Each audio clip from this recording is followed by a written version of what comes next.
নমস্কার বন্ধুরা, recruitment update YouTube চ্যানেলে সকলকে স্বাগত জানিয়ে আজকে 7/7/2024 পশ্চিমবঙ্গের স্কুল সার্ভিস কমিশনের 2016 সালে শিক্ষক ও শিক্ষাকর্মী নিয়োগ নিয়ে যে মামলা চলছে সেই সংক্রান্ত একটি গুরুত্বপূর্ণ আপডেট রয়েছে। আসুন এই সংক্রান্ত আপডেট দেখে নিই বিস্তারিত কী রয়েছে।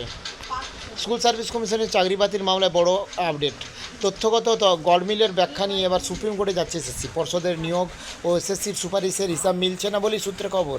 চাকরি বাতিল মামলা শুনানি রয়েছে 16 জুলাই এবং এই মামলার দিকে তাকিয়ে আছেন রাজ্যের হাজার হাজার শিক্ষক শিক্ষাকর্মী। এই মামলার উপর নির্ভর করছে 26,000 শিক্ষক শিক্ষাকর্মীর ভবিষ্যৎ।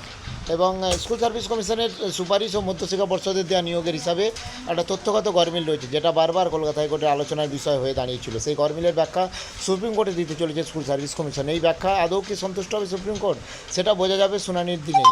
এবং স্কুল সার্ভিস কমিশন এখন এই নিয়ে তৎপরতার সঙ্গে কাজ করে চলেছে যাতে যোগ্য শিক্ষকদের চাকরি থাকে, এবং পর্ষদের সঙ্গে এসএসসির সুপারিশের যে তথ্যগত পার্থক্য রয়েছে তার ব্যাখ্যা কীভাবে দেওয়া হবে সে বিষয়ে কাজ করতে চলেছে এসএসসি। এবং এই বিষয়ে আইনজীবী বলেন যে এই মামলায় যখন কলকাতা হাইকোর্টে চলছিল তখন বোর্ড এসএসসি হলফনামা জমা করেছিল, তাতে দেখা যায় বোর্ড এবং এসএসসি হিসাবে মিলছে না, এবং সেটার উপর ভিত্তি করে সিবিআই তদন্ত হয়েছিল। এবং নিশ্চিতভাবে তারা যে তথ্য দেবেন সেই তথ্য আগের দেওয়ার তথ্যের সঙ্গে গড়মিল হয়, সেক্ষেত্রে আদালত তার বিচার করবেন।